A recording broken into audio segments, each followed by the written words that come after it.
একটি গান কখনো কেবল গান থাকে না, তা হয়ে ওঠে একটি সময়ের ছবি।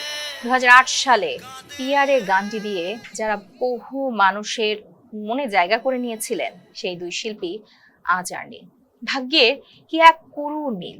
গায়ক জুবিন গার্গ এবং নায়ক রাহুল বন্দ্যোপাধ্যায় দুজনকেই কেড়ে নিল সমুদ্রের জল। গত 29শে মার্চ উড়িষ্যার তালসারি সৈকতে শুটিং করতে গিয়ে সমুদ্রে তলিয়ে যান অভিনেতা রাহুল বন্দ্যোপাধ্যায়।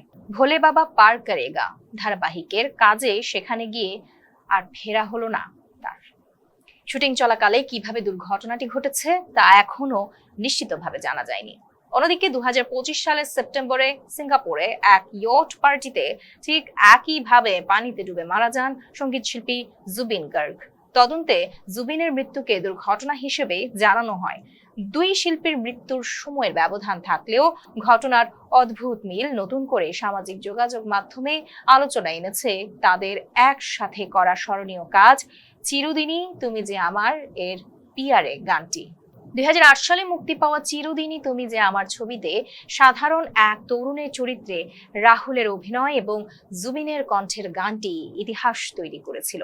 রাহুল তার সাক্ষাৎকারে বলেছিলেন, এই একটি গানই তাদের দুজনকে মানুষের মনে সারা জীবনের জন্য জায়গা করে দিয়েছিল। সময়ের সাথে বদলেছে সিনেমার ধারা, এসেছে নতুন প্রজন্ম, তবুও পিয়ারে গানটি আজও শ্রোতাদের মনে সমান তালে জায়গা করে নিয়েছে। সাগরের লোনা জল হয়তো তাদের জীবন কেড়ে নিয়েছে, কিন্তু তাদের রেখে যাওয়া সেই সুর আর অভিনয় চিরকাল দর্শকদের মাঝে অক্ষয় হয়ে থাকবে।